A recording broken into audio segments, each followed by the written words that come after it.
Duchess Linnea Vasilakis crushed the ceremonial orb of light between her gloved fingers, extinguishing it with an elegant flick of her wrist that sent shimmering dust cascading onto the marble floor. A collective gasp echoed through the grand hall.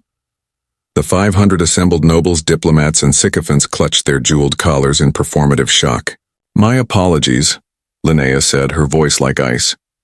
"I seem to have forgotten the proper protocol." She hadn't forgotten. She simply couldn't bear another 6 hours of rehearsed pleasantries and hollow conversations. At 28, Linnea had endured enough sterile diplomatic functions to last several lifetimes. Ambassador Talix, the reptilian Melkodian representative, blinked his 4 eyes in obvious confusion. The ruined ceremony, a symbolic gesture of human Melkodian solidarity, would delay negotiations by weeks, exactly as Linnea intended. "Perhaps Her Highness requires rest," suggested Prime Minister Elbridge, rushing to smooth over the diplomatic catastrophe. His forced smile trembled at the edges as he whispered through clenched teeth. "What are you doing?" Linnea offered her most radiant smile. "Creating a memorable impression, Prime Minister." 3 royal guards escorted her from the hall, their bootsteps echoing across the vast chamber as the gathered elite dissolved into scandalized murmurs. Once beyond the ornate doors, Commander Karishma dismissed the other guards with a sharp gesture. "That was creative," Karishma said, failing to hide her amusement as they strode down the corridor. "Your mother will have your head." "Mother has always preferred ceremonial executions," Linnea replied. "Perhaps she'll finally have something interesting to attend." Back in her quarters, Linnea stripped away the ceremonial garments, layers of suffocating brocade and precious metals that weighed 20 pounds. She stood before her window, gazing across New Gibraltar's gleaming spires and the slate-gray sea beyond. Earth's last sovereign nation-state, an artificial island constructed after the resource wars, was beautiful but sterile. A perfect prison. Her communication panel chimed. Linnea ignored it. It chimed again, more insistently. "Accept," she finally commanded. Her mother's hologram materialized, Queen Thessalia's expression thunderous. "You've insulted our strongest potential ally in the Orion arm." "I've given them something genuine to remember," Linnea countered. "They're tired of our empty gestures, too. Politics requires falsehoods and endless patience. Yes, I know the speech." Linnea crossed her arms. "I'm suffocating here." The Queen's expression softened marginally. "The intergalactic exhibition arrives tomorrow. It will provide adequate distraction while we repair your diplomatic blunder." Linnea's interest sparked despite herself. The exhibition, a traveling showcase of alien cultures, technologies, and entertainment, visited Earth only once every 6 years. "You'll attend as royal representative," Thessalia continued. "Tour the exhibitions, make appropriate comments, demonstrate human cultural appreciation. And please, daughter, behave." After her mother disconnected, Linnea accessed the exhibition's program on her tablet. Among technological marvels and artistic displays, one event caught her attention. The Galactic Arena, combat demonstrations from 12 star systems. Combat. Real physical conflict. The antithesis of the diplomatic dance she despised. A notification interrupted her reading. Her schedule for tomorrow, carefully revised by the royal secretary. The exhibition tour would begin with technological displays, cultural exchanges, culinary demonstrations, and eventually, after lunch, a brief visit to the arena. Linnea smiled for the first time in weeks. She would rearrange this schedule herself. Next morning, Linnea dismissed her usual entourage, keeping only Karishma as security. They bypassed the main entrance, using service corridors to avoid the media and diplomatic corps waiting at the official royal entrance. "We're going straight to the arena," Linnea announced. Karishma raised an eyebrow. "Your schedule." "We'll need significant revision," Linnea finished, quickening her pace as the distant roar of a crowd reached them. "For once, I want to see something real." The arena loomed before them, a massive temporary structure of gleaming alien alloys. Above the entrance, holographic warriors from a dozen worlds clashed in silent combat, their movements hypnotic and lethal. As Linnea approached, a massive figure emerged from the competitor's entrance, over 7 feet tall, humanoid, but definitely not human. His skin gleamed like polished obsidian, marked with iridescent patterns that shifted with his movements. He turned, golden eyes locking with hers across the concourse. The warrior froze, then inclined his head in recognition of her status. But something in his gaze, assessment, challenge, recognition of a kindred spirit, sent an unfamiliar thrill through Linnea's body. For the first time in years, Duchess Linnea Vasilakis felt truly alive. The Obsidian warrior's name was Vex Therian Kalazar. Vex, to those few he permitted familiarity. Last surviving champion of the Nyx Tauri, a species nearly exterminated when their homeworld's twin suns collapsed in rapid succession. Now he represented his entire species in the galactic arena, each victory ensuring his people's story would not fade from the universe's memory. At least, this was what Linnea learned from the exhibition program, as she and Karishma found seats in the royal viewing box. The arena buzzed with anticipation, spectators from dozens of worlds filling the stands. Some humanoid, some decidedly not. Tentacled cephalari, crystalline luminari, even a small delegation of methane-breathing Volturi in their pressurized viewing bubble. "We should have brought diplomatic staff," Karishma muttered, eyeing the alien dignitaries scattered throughout the VIP section. "We're not here on diplomatic business," Linnea replied, attention fixed on the arena floor where combat preparations were underway. "Today I'm simply a spectator." The match announcer, a green-skinned Ventaxian with cybernetic vocal amplification, introduced the day's competitors. 6 warriors from different worlds would demonstrate their species' traditional combat styles in one-on-one matches. The crowd roared when Vex Therian's name echoed through the arena. He emerged from the warrior's tunnel, obsidian skin catching, light like polished stone. His only armor consisted of ceremonial bracers and a chest harness of unknown metal that emphasized rather than covered his powerful physique. In his hands, he carried dual crescent blades that hummed with energy. His opponent, a 4-armed Keldorian with scaled blue skin, brandished electrified tridents. The warriors circled each other as the announcer explained the rules. This was demonstration, not deathmatch. Victory came by disarming or forcing surrender. The combat that followed transcended mere violence. It was artistry. Every movement, precise, each fighter demonstrating centuries of martial tradition distilled into muscle memory. Vex moved with impossible grace for his size, the crescent blades extensions of his body rather than separate weapons. "Magnificent," Linnea whispered, leaning forward. The Keldorian was formidable, 4 arms allowing simultaneous offense and defense. But Vex possessed something Linnea recognized immediately: adaptability. Each exchange taught him his opponent's patterns, each defensive move setting up future counterattacks. When victory came, it was decisive. Vex disarmed the Keldorian with a complex maneuver that sent all 4 tridents clattering across the arena floor. The crowd erupted. Instead of celebrating, Vex turned directly toward the royal box, those golden eyes finding Linnea's as if drawn by magnetic force. He pressed his closed fist to his chest, a warrior's salute. Without thinking, Linnea returned the gesture. "That's not standard protocol," Karishma warned quietly. "Nothing about today is standard," Linnea replied. After the matches concluded, Linnea found herself drawn to the competitors' area, ignoring Karishma's protests about security protocols. Royal privilege granted her access where others would be turned away. The preparation chamber was chaotic. Medics treating minor injuries, trainers reviewing performance data, competitors cooling down or preparing for their next demonstrations. Vex stood apart, methodically cleaning his crescent blades with ritualistic precision. Linnea approached, keenly aware that she'd abandoned centuries of royal protocol. Karishma hovered tensely nearby, hand resting on her sidearm. "Your combat style is unlike anything in our historical records," Linnea said. Vex looked up, golden eyes widening slightly at her presence. He set down his weapons and straightened to his full imposing height. "The Nyx Tauri shadow dance dies with me, Duchess Vasilakis," he replied, his voice unexpectedly melodic despite its depth. am honored by your appreciation. You know who I am? A slight tilt of his head. Even at the galaxy's edge, Earth's royal family is recognized. Yet you don't bow or use my formal titles, Linnea observed. This close, she could see the iridescent patterns on his skin formed intricate, meaningful designs, not random coloration.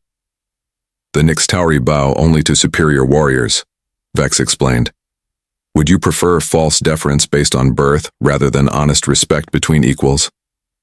Linnea felt an unexpected smile form. Honesty is rare in my world, as is freedom in mine. He gestured to the exhibition credentials at his neck. I fight for my people's memory and for the exhibition masters who own my contract.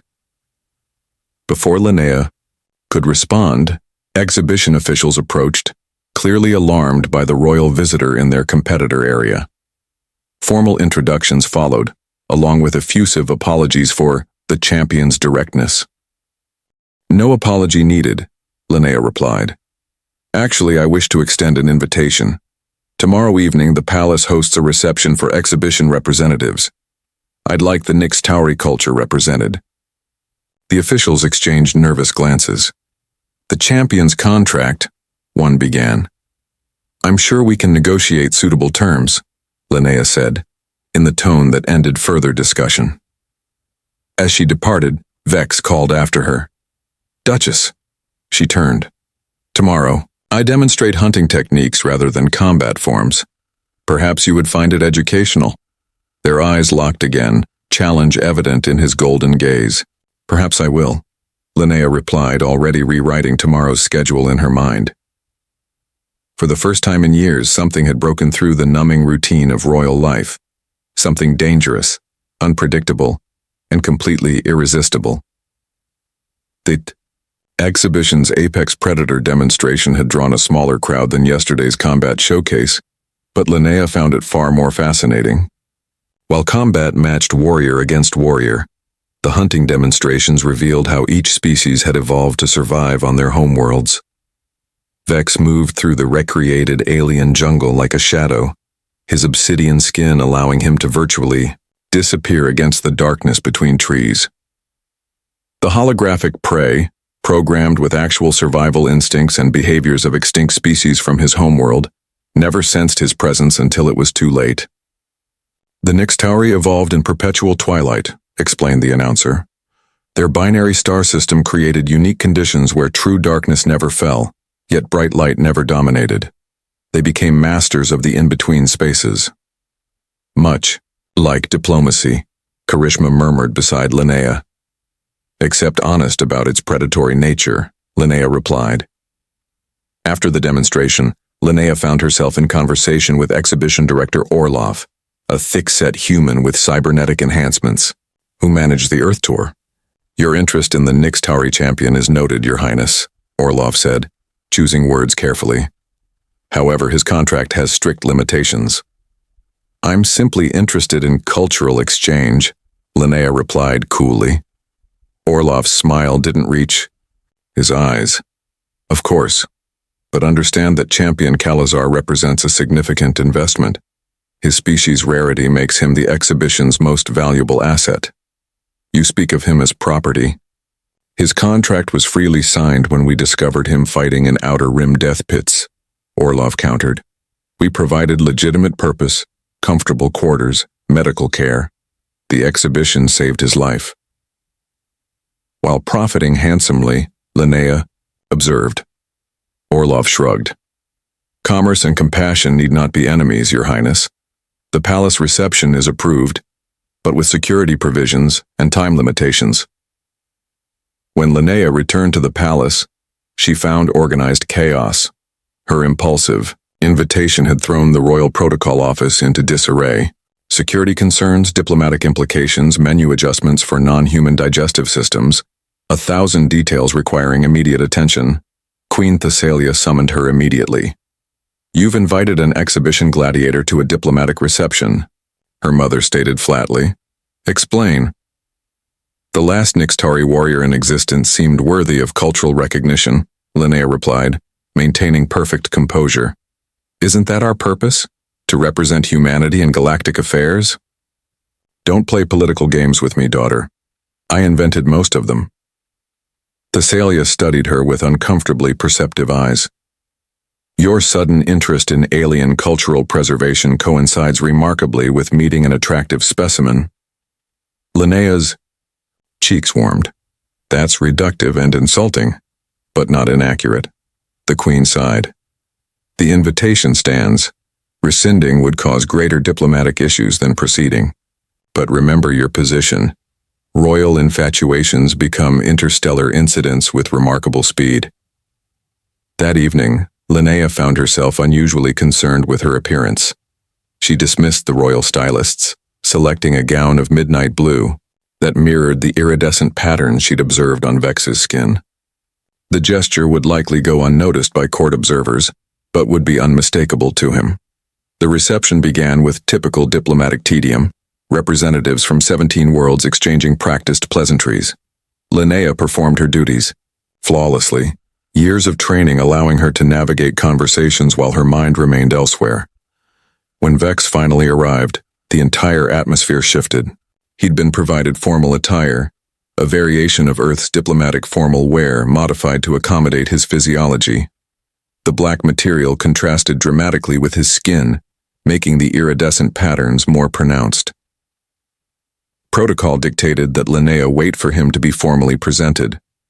Instead, she broke formation and approached directly, causing her protocol officer visible distress. Champion Calazar, she greeted him. Thank you for accepting my invitation. Vex performed a perfect diplomatic bow, technically correct, but containing subtle martial elements that transformed the gesture from submission to respect between equals. The honor is mine, Duchess Vasilakis, he replied, then added more quietly, though I suspect neither of us particularly enjoys these functions. Linnea suppressed a smile. What gave me away? You perform flawlessly, but your eyes remain alert, searching for escape routes. His golden gaze held unexpected warmth, a trait familiar to any hunter in hostile territory. As formal dinner commenced, Linnea arranged seating to place Vex near her position. Throughout the meal, she observed how carefully he studied human dining customs before executing them perfectly. A quick learner, adaptable, survival traits.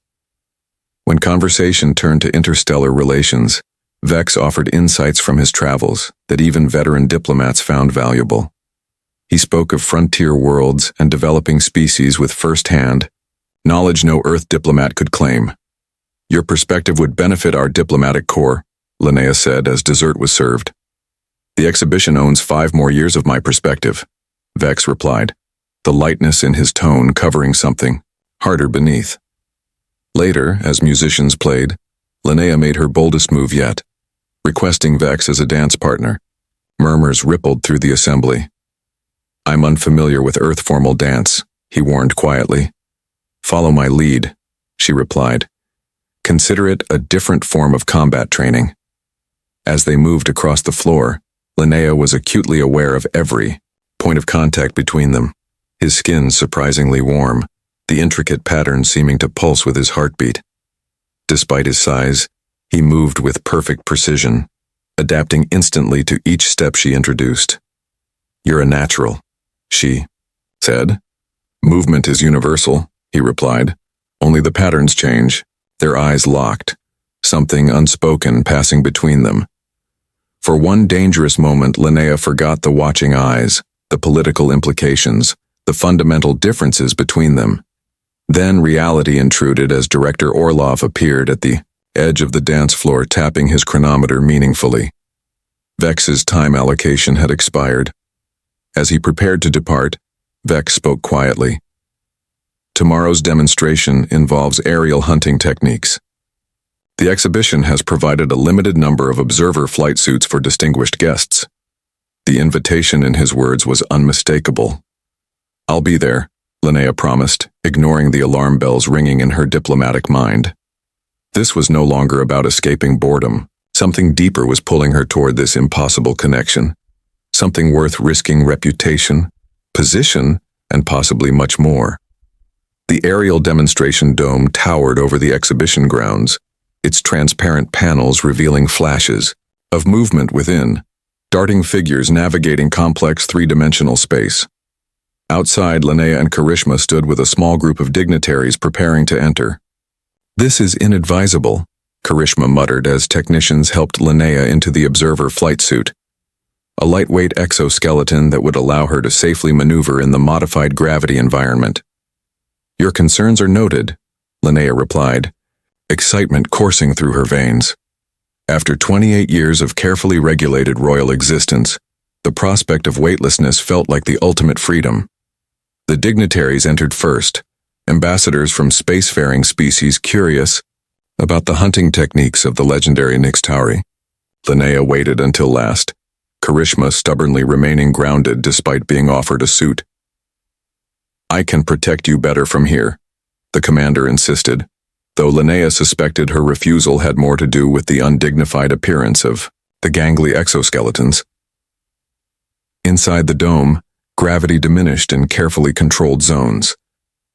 Linnea felt her body lighten, the flight suit's neural interface responding to her thoughts. With minimal concentration, she ascended to an observation platform where other viewers hovered. The demonstration began dramatically, lights dimming to recreate the perpetual twilight of the Nixtauri homeworld. In this environment, Vex was transformed. Without the bright exhibition lights washing out his natural camouflage, his obsidian skin absorbed ambient light while the iridescent patterns created disorienting visual effects that made it difficult to track his movements. "The Nixtauri were not originally aerial predators," explained the narrator. "When their world's ecosystem collapsed in the first solar contraction, they adapted to hunt in the upper canopies where food remained abundant. Vex demonstrated these techniques against holographic prey that darted through the artificial environment. His movements combined raw power with balletic precision, using momentum and gravity shifts to his advantage, appearing to defy physics as he launched from one surface to another." Linnea was mesmerized. The royal physicality training she'd received, designed primarily for ceremonial purposes and self-defense, seemed painfully limited in comparison.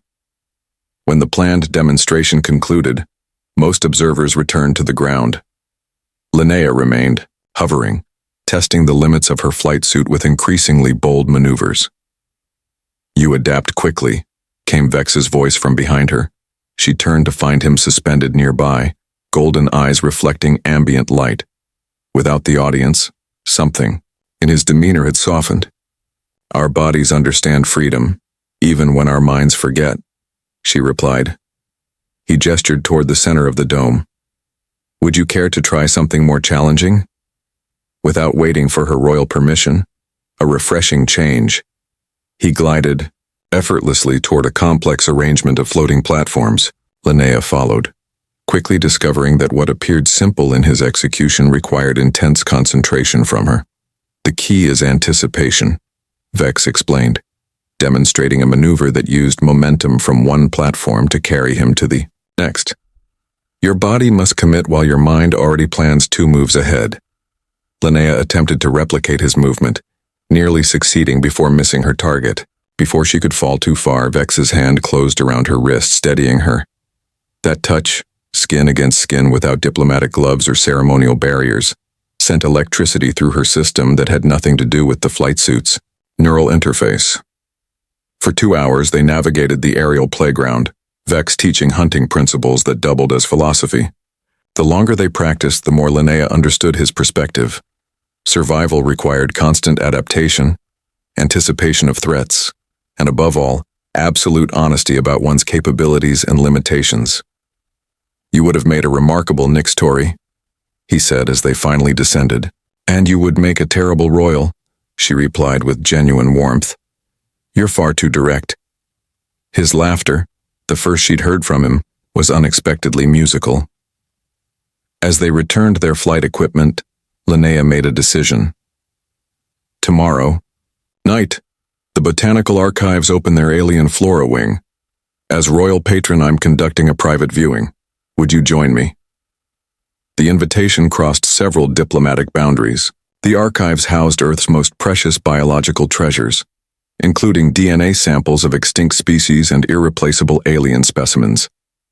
Access was strictly controlled. Private viewings exceptionally rare. Vex's expression betrayed surprise. Before returning to careful neutrality, Director Orlov would require significant compensation for my time. Let me handle Orlov, Linnea said. Is tomorrow night acceptable? It is, he replied simply. When she returned to the palace, Linnea found Prime Minister Elbridge waiting with a security briefing. The exhibition had drawn heightened terrorist threats from human purist groups opposed to alien influence. We recommend limiting public appearances until the exhibition departs, Elbridge advised. Noted, Linnea replied, having no intention of changing her plans. That evening, she negotiated personally with Director Orlov, agreeing to royal endorsement of future exhibition tours in exchange for Vex's temporary release from contract obligations. Both recognized the arrangement's unspoken subtext, but neither acknowledged it directly, a diplomatic dance Linnea had mastered long ago. In her private quarters, Linnea accessed the exhibition's secure files, using royal override codes to bypass security protocols. She found Vex's contract, scanning quickly through legal language until reaching his personal history. The file confirmed Orlov's claim. They had indeed discovered Vex fighting in unregulated combat arenas in the lawless outer systems. But the file contained something Orlov hadn't mentioned.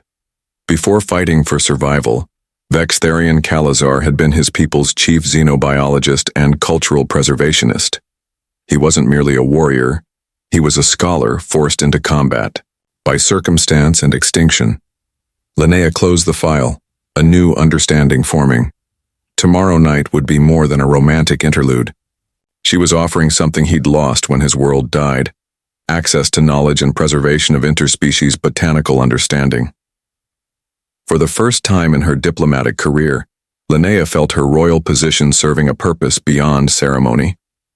She could offer something no one else could, not to an alien gladiator, but to perhaps the last Nixtari scientist in existence. The botanical archives rose from the center of New Gibraltar like a crystal mountain, its complex geometry housing millions of plant specimens from Earth and beyond. As the sun set, its faceted surfaces caught the fading light, transforming the structure into a massive prism that scattered rainbow refractions across the surrounding plaza. Linnea waited at the private entrance, dismissed security hovering at a discreet distance. She'd chosen practical attire. Botanical work might require movement through humid environments, yet still found herself fussing with her appearance until Vex arrived. He approached on foot rather than by transport, drawing curious stares from passers-by. Exhibition competitors rarely ventured into public spaces unescorted. His attire mirrored her practical choice. Simple clothing that wouldn't restrict movement. No handlers tonight? Linnea asked as they entered the archive's security vestibule. Director? Orlov was surprisingly accommodating, Vex replied. Whatever terms you negotiated must have been compelling. The subtle question hung between them, but Linnea merely smiled as she pressed her palm to the security scanner. Doors whispered open, revealing the archive's main atrium, a soaring space where real and holographic plants created a dense jungle effect. The public exhibits are impressive, Linnea said, but we're headed somewhere more specialized. She led him through a series of increasingly restricted areas, each requiring higher security clearance. Finally, they reached a transparent door marked Xenobotanical Research Division, authorized personnel only. This area houses our most sensitive alien specimens, Linnea explained, as the final security barrier recognized her royal credentials, including, I believe, something you might find meaningful. The research chamber beyond was maintained at specific temperature, humidity, and atmospheric conditions to support diverse alien flora. Specialized containment units lined the walls, each creating microenvironments for specific specimens. Vex moved through the space with reverent intensity, examining each specimen with a scientist's practiced eye rather than a warrior's vigilance. This transformation, from gladiator to scholar, confirmed what Linnea had suspected from his file. You were a xenobotanist, she said softly. His golden gaze flickered to her, surprise evident. You accessed my complete file. Royal privilege has occasional benefits, she acknowledged. Why hide your scientific background? Vex's attention returned to a floating aquatic specimen. Scientists don't draw crowds to the exhibition. Warriors do. After a pause, he added, and memories of what I once was complicate survival. Linnea understood completely. How often had she buried her true self beneath royal obligations? She guided him deeper into the facility until reaching a specialized containment unit marked with warning symbols. Inside, luminescent vegetation pulsed with internal light, spiral-shaped flora with metallic undertones. Vex froze, his breathing suddenly shallow. Luxus spiralis, he whispered. Thought extinct when our second sun collapsed. Discovered 3 years ago on a deep space exploration vessel, Linnea explained. The ship's botanist recognized it from old Nixtari records but couldn't maintain proper growing conditions. It nearly died before reaching Earth. Vex placed his hand against the containment field, iridescent patterns on his skin pulsing in seeming response to the plant's rhythmic illumination. On my world, these grew in sacred groves where the light from both suns intersected at specific angles, he explained, voice thick with emotion. The patterns they create informed our written language, our art, our understanding of mathematical principles. Linnea activated the researcher's console. Our scientists have struggled to understand its growth requirements. The records from your world were incomplete. Vex studied the data with professional focus, immediately identifying issues in the maintenance protocols. Your light spectrum is close but missing crucial wavelengths, and the soil composition lacks trace elements found only in Nixtari bedrock. For the next 3 hours, Linnea watched as the warrior became completely the scientist, adjusting environmental controls, explaining complex biochemical interactions, demonstrating a depth of knowledge that had lain dormant during his years of combat. With these modifications, you could potentially propagate new specimens, he explained, finalizing the revised protocols. This single plant could become a grove. Under your guidance, Linnea said. I've arranged research credentials for you, limited access to continue this work during your remaining time on Earth. Vex turned to her, genuine emotion breaking through his careful control.